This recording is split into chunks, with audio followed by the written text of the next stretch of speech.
La réussite avant et la réussite d'aujourd'hui font référence à deux perspectives différentes sur ce que signifie être réussi dans la vie, selon les époques et les évolutions sociales.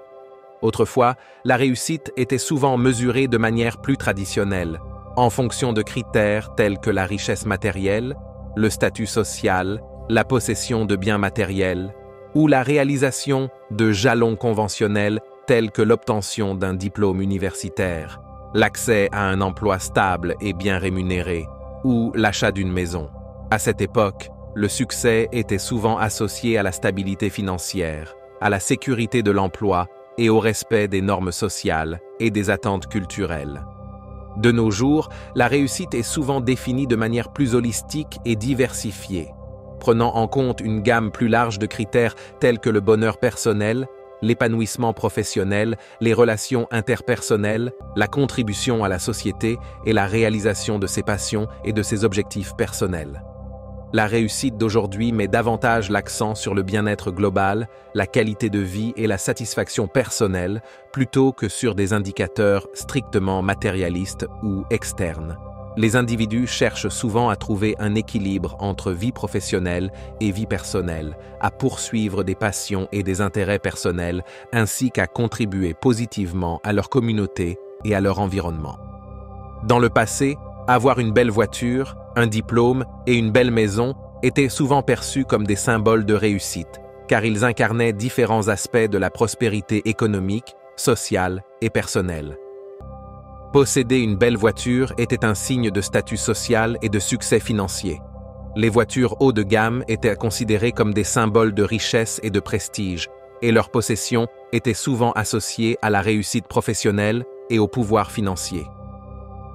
Obtenir un diplôme était considéré comme une étape cruciale vers une carrière prospère et respectée.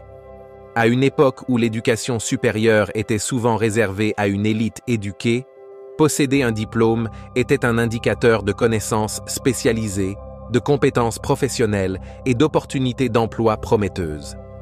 Avoir une belle maison était synonyme de stabilité financière, de confort et de sécurité.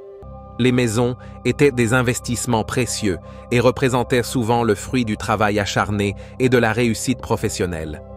Posséder une maison bien entretenue et esthétiquement agréable était un signe de réussite sociale et personnelle. Ces symboles de réussite étaient largement acceptés et valorisés dans la société, et leur possession était souvent perçue comme une marque de distinction et de respectabilité. Cependant, il est important de noter que les perceptions de la réussite ont évolué au fil du temps et que d'autres critères, tels que le bien-être personnel, l'épanouissement professionnel et les contributions à la société, sont désormais également considérés comme des indicateurs importants de réussite.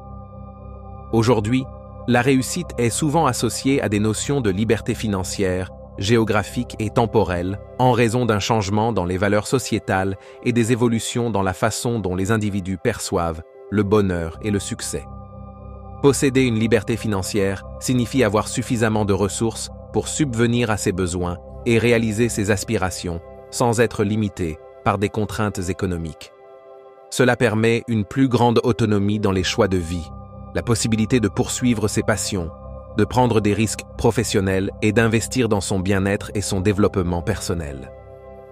La liberté géographique offre la possibilité de vivre et de travailler de n'importe où dans le monde, sans être lié à un lieu spécifique.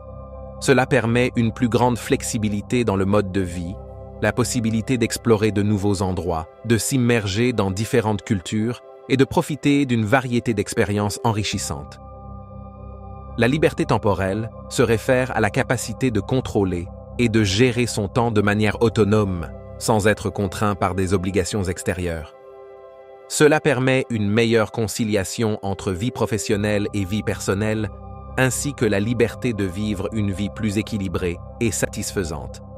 Ces nouvelles définitions de la réussite reflètent un changement dans les priorités et les aspirations des individus, mettant davantage l'accent sur le bien-être personnel, l'épanouissement professionnel et la réalisation de soi.